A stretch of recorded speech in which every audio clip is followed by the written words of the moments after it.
بر پایه تجربه‌های شخصی شما که برای ما نوشته اید یا گفته اید، رشوه در بسیاری از امور مملکت چندان رایج شده که انگار وسیله است معمول برای کسب درآمد.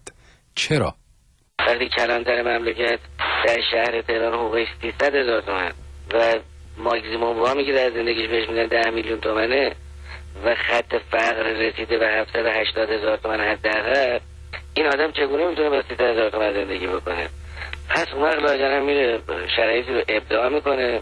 مثلا واحدهای پلیس را در واقع واحدهای مرکزی پلیس را در کل کشور، اینها به قاعده رسیدن هر شرکتی که کامیون داره محال است بتونه کامیونش رو وارد جاده بکنه مگر اینکه قبلا صاحب اون شرکت با فرمانده پلیس راه منطقه با همدیگه به یک جمع‌بندی رسیده باشن برای یک دریافت مشخص سالانه که از اون محل که در اون شرایط اون تعداد کامیون‌ها میتونن وارد جاده بشن. موقعی که ماشین میاد تو جاده ببینن مال شرکتی است که این حق تویول آقایون رو پرداخت نکرده، بیدرنگ میگیرن نگهش میدارن، میگن دود میزدی، نمرت کج بود، لاستیکت کم باده، بعد یه خسارت مثلا 2-3 میلیونی به اون آقا وارد میکنن.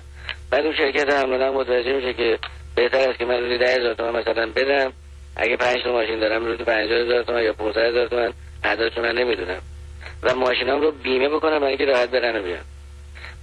و من در تهران شرکت‌های املاک زیادی رو میشناسم، تحصیلاتی که پلیس به این در اختیار میگذاره متناسب است با رقم سالیانه‌ای که پلیس از رؤسای شرکت‌ها دریافت میکنه. تجربه‌های شخصی شما که برای تجربه@voanews.com فرستاده اید یا در تماس تلفنی با ما گفته اید نشان می‌دهد که نیروی انتظامی از نهادهایی است که در آن پدیده رشوه به طور گسترده رایج است. این نوع کسب درآمد از راه رشوه بی تردید بر پایه سوء استفاده از موقعیت است که ممکن می شود. سوء استفاده‌ای که مقاومت در برابر آن بسا به زندانی شدن فرد منجر می شود. در جاده‌های شمال ایران مشخصاً یه آقای سربود بودن که چون من پروندهشون رو تعقیب کردم اشاره به اسمشون کردم. ایشون با یه استواری کارشون این بود که روزهای تعطیل می‌ایستادن ماشینایی رو که یک مقدار از نظرشون به اصطلاح موند بالا یا ماشین بروزتری بودن یا به قول خودشون مال مرفهین بی‌درد بودن بی جهت می‌گرفتن، جریمه می‌کردن، جریمه‌های سنگین. بعد اون طرف معمولا میومد با التماس پولی تو کف دست اینا میگذاشت و قضیه رو حل میکرد.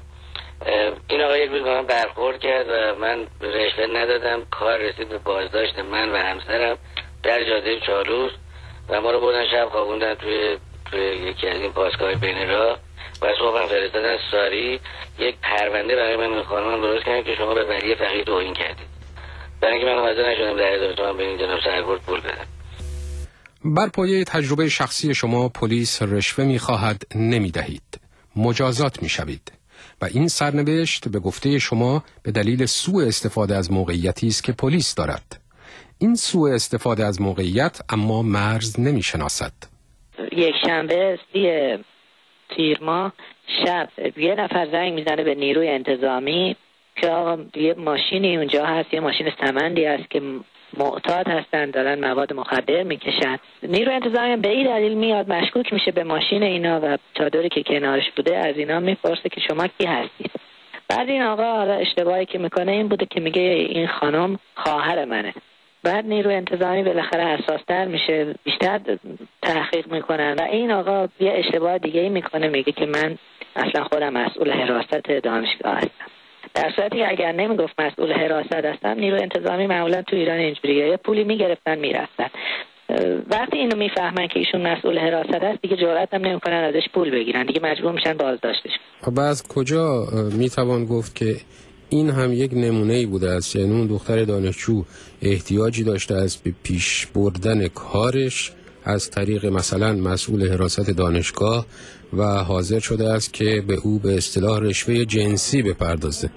اصل ماجرا اینه که وقتی یه دختری با یه پسری رو با اینا دستگیر میکنن، یعنی میفهمن که اینا با هم رابطه دارن، اینا رو میبرن تو حراست بازجویی میکنن، جزئیات ریزترین جزئیات روابط جنسی اینا رو سوال میکنن و گزارش تهیه میکنن.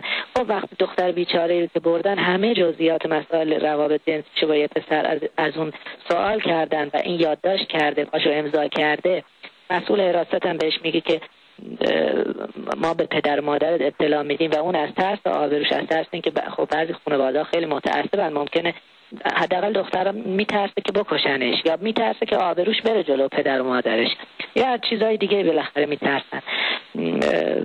این مجبور میشه که با خود مسئول حراست کنار بیاد، یعنی اون بهش میگه که تو اگر با من باشی و این بارها اتفاق افتاده. شما نمیپذیرید که این رابطه میتواند صرفاً یک تمایل دو طرفه باشد، فارغ از موقعیت هر کدام از این زن و مرد. تجربه زندگی در زمانه و فضای مشخص به شما میگوید که این سوء استفاده از موقعیت به هدف دریافت رشوه جنسی است. این موقعیت چگونه فراهم آمده و چرا چنین است؟ همه مسئولین حراست این قدرت رو دارن، یعنی وقتی چنین اختیار قانونی به اختیاراتی به اینها دارن، اختیارات نامحدودی دارن که بشینن توی اتاق در رو ببندن و تمام جزئیات زندگی شخصی یه نفر رو ازش بپرسن، نتیجهش همین میشه. سوء استفاده از موقعیت که خود زمین ساز رشوه خواری است، شاخه های دیگر فساد را تغذیه می کند.